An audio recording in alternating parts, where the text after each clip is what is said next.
Namaskaram, Shri Gurabhyo Namaha. Eu tô aqui na Índia, então vocês vão ouvir um pouco de barulho de carros e buzinas, mas o tempo inteiro.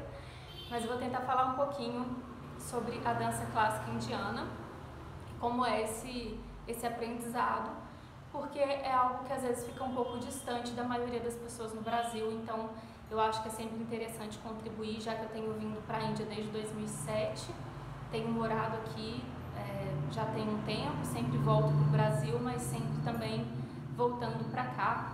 E tenho uma experiência bastante ampla de dançar nos festivais aqui, nos festivais mais importantes, tipo Natyanjali de Chidambaram, Festival Kathak Mahotsava, são festivais muito importantes e como estrangeira, como alguém nascida no Brasil, é uma honra para mim ser aceita nesses festivais para dançar, que são festivais que têm um nível muito elevado de dança.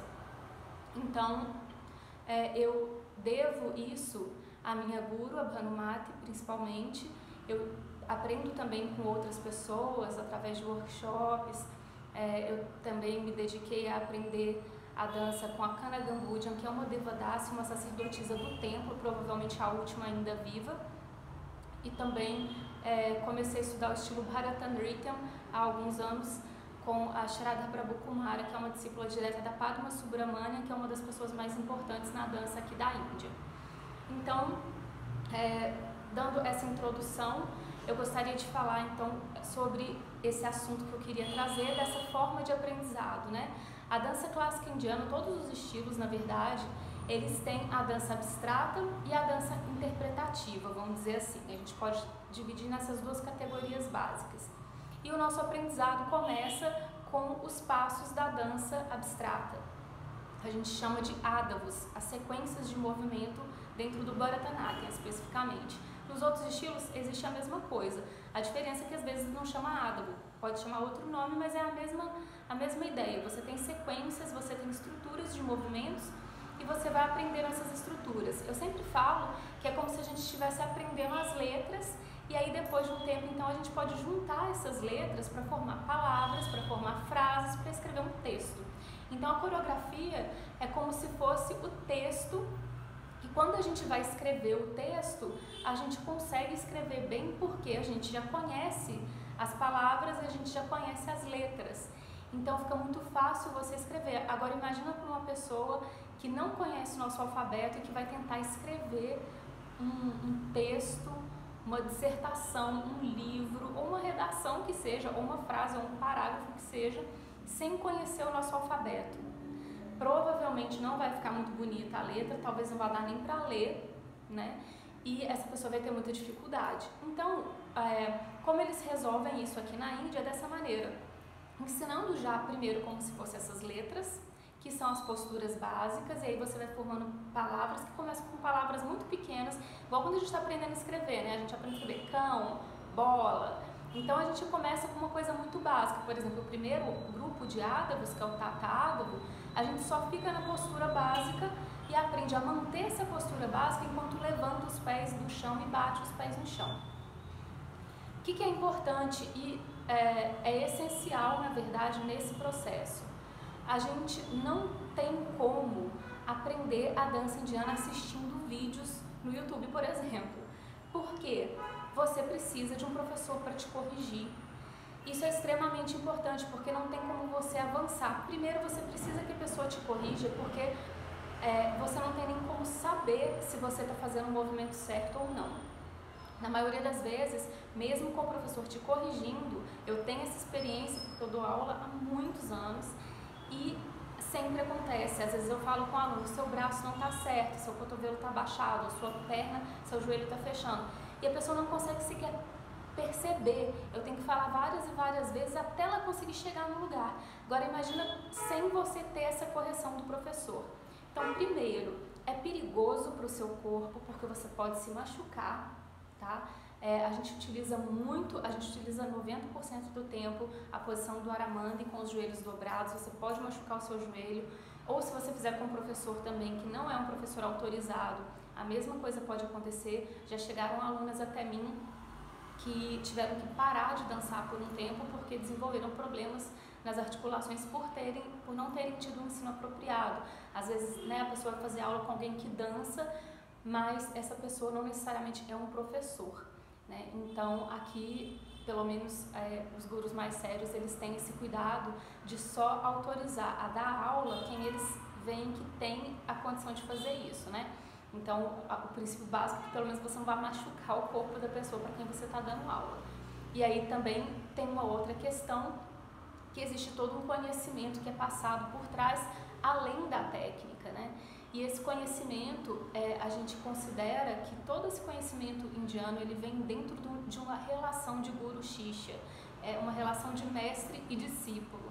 Sem você ter um mestre, sem você ter uma linhagem a qual você pertence, na qual esse conhecimento foi passado, e que alguém está ali te vendo, te ensinando, te mostrando as sutilezas que você não vai conseguir ver num vídeo, né? Num vídeo de YouTube. Eu, por exemplo, dou aulas online, mas aí eu corrijo os vídeos das minhas alunas. Então eu consigo ajudar essa pessoa a ir pelo caminho certo e conto também todas as sutilezas que tem por trás do movimento, né? Não é uma cópia de algo que você não sabe o que você está fazendo. Então isso é muito importante. Aqui não se considera que a pessoa é uma dançarina ou um dançarino se ela não faz parte de alguma linhagem, vamos dizer assim. Então, até porque uma é diferente da outra, então você precisa entender a qual bani, a qual linhagem você pertence. Isso vai dar diferença na sua dança, com certeza. Inclusive, para você participar, né, quando você participa de qualquer festival, você faz qualquer apresentação, até mais importante do que falar o nome, fulana está dançando, fulano está dançando, o mais importante, e até você só vai conseguir apresentar em lugares respeitados aqui, quando você fala quem é o seu guru, quem é a sua guru, né? Então, é dito que na dança indiana, algumas pessoas defendem essa ideia, e se a gente fosse aprofundar na teoria, a gente vai entender por quê. É dito que na dança indiana, a gente não dança. É o guru que dança através da gente. Então, minha guru não pode estar em todos os lugares, dançando o tempo todo, então ela dança através de mim. Por quê? Porque tudo que eu sei, todo conhecimento, qualquer coisa que eu fizer, eu só posso fazer porque foi ela que me ensinou, né? Então, é como se fosse você mantendo aquela tradição viva, e os dançarinos se sentem muito orgulhosos no sentido positivo da palavra, de poder levar adiante o nome do seu guru, essa linhagem a qual eles pertencem, né? Porque é muito interessante, as inovações são sempre boas quando elas são feitas de uma maneira respeitosa e com conhecimento, mas a manutenção da tradição também é muito importante. A gente lê sobre as civilizações antigas, né, civilizações grega, egípcia, etc. A gente não tem mais nem os processos religiosos, nem as artes, as danças, né, desses povos não chegaram até nós. A gente não tem mais como. A gente pode até tentar especular como era, ver como eram os desenhos, tentar imaginar, ler alguma descrição, mas isso já foi quebrado num determinado momento. Essa sucessão foi interrompida, então a gente nunca vai ter certeza do que era, né? E a Índia é o lugar onde a gente ainda tem essa tradição mantida, essa arte mantida. Então, por mais que várias inovações, pesquisas sejam feitas, nós que dançamos usamos muito a nossa criatividade também, não é que a gente só fica fazendo cópia das coisas. Isso é uma ideia completamente errada. Mesmo quando você dança uma dança que seu guru te ensinou, que foi ensinado pelo guru do guru do guru, ainda assim existe uma certa liberdade, uma criatividade dentro disso, que a gente só vai entender quando a gente está dentro dessa linha. Dessa linha, assim, de uma dessas linhas, porque aí a gente entende como que isso acontece. Por isso que eu falo que você assistindo um vídeo no YouTube, por exemplo, não tem como você saber essas coisas, né? Então, essa tradição é uma tradição basicamente oral, então essa conversa, ela é super importante. E então, assim, é muito importante que a gente mantenha essa tradição, mesmo com qualquer inovação, mesmo quando questões, vamos dizer assim, superficiais, elas podem ser mudadas, a essência não pode ser mudada. E a gente só vai entender o que pode, o que não pode ser mudado, quando a gente tem a guia de alguém que está muito lá na frente, que tem muita propriedade sobre o assunto para entender o que é essencial, o que não é essencial, no que a gente pode mexer, no que a gente não pode mexer. Então, nós que somos dançarinos mais novos, que temos, sei lá, 10, 15, 20 anos de dança, a gente sempre conta com a direção, a guia dos nossos mestres para poder entender essas coisas. É claro, com o tempo a gente vai entendendo cada vez melhor, né?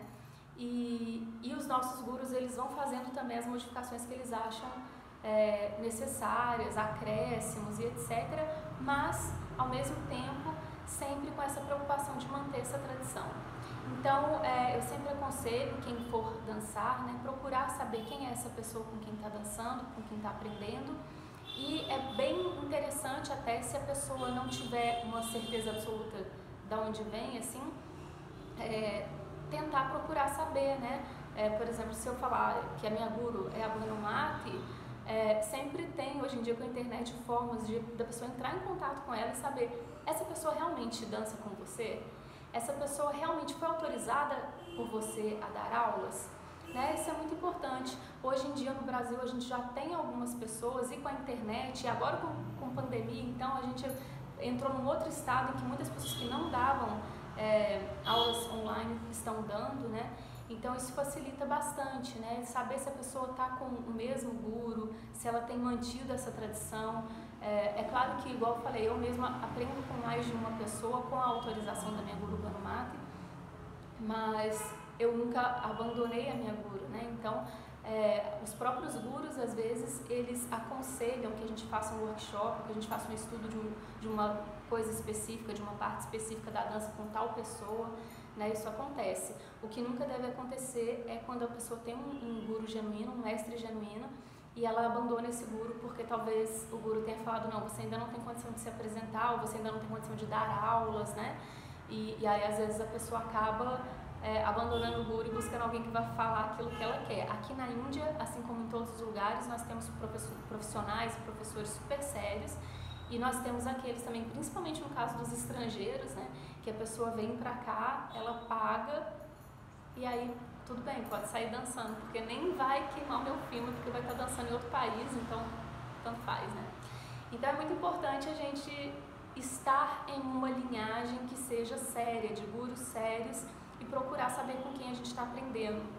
Isso é importante em todos os aspectos, para que a gente entenda a filosofia, para que a gente, o que tem por trás da dança, para que a gente entenda direito a história da dança, para que a gente entenda também a parte técnica e faça bem feita, né?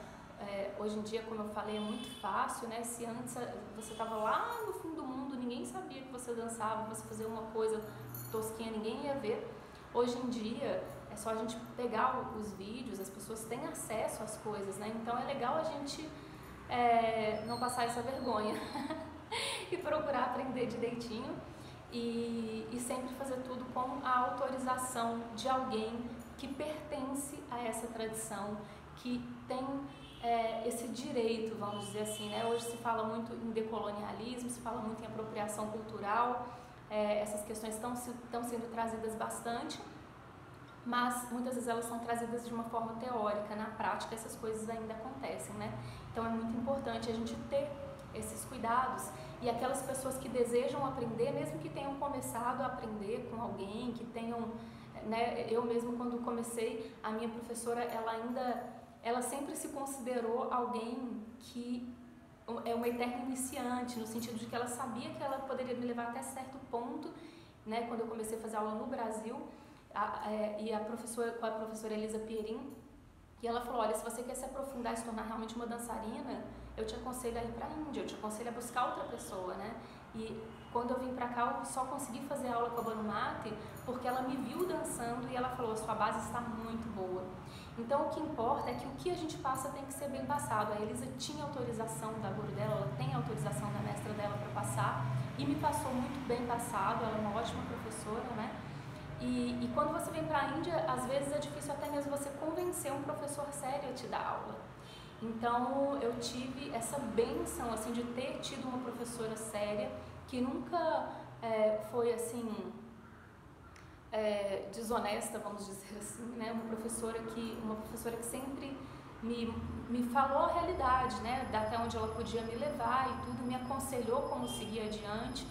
Então isso é extremamente importante, né? Quando a gente é correto, quando a gente vai por um bom caminho, né? Mesmo que, como eu pessoa já começou a aprender com alguém. Eu tenho dançarinas assim que vieram fazer aula comigo, que já dançavam, que tinham aprendido com alguém, mas que sabia que, nossa, eu tinha que ter ido muito mais além, não é bem por aqui, acho que não sei se era isso. Quando eu comecei eu nem sabia o que eu estava fazendo. E aí vieram fazer aula comigo e hoje em dia estão super se desenvolvendo bem, né? Então essa humildade também, que é algo que tem aqui na Índia, né, dos professores, ou mesmo que a Elisa teve, né, de falar comigo, olha, procure outra pessoa para avançar agora, né?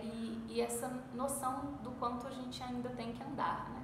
Isso é super importante para que a gente possa se beneficiar da dança, para que a gente não se machuque, pelo menos que a gente não se prejudique com a prática da dança, e para que a gente possa também beneficiar outras pessoas. Essa dança é uma dança clássica, é uma dança que está dentro de uma cultura, que está dentro de um contexto, que é a dança que vem de um povo, né, com a sua história e tudo. Então é muito importante ter esse tipo de aproximação cuidadosa, né, diferente de talvez outras danças que tenham outros contextos, mas no contexto da dança clássica indiana, esses pontos são extremamente importantes e é assim que a gente aprende, dentro de uma metodologia que vem sendo passada desde tempos imemoriais. E é por isso que a dança é tão poderosa.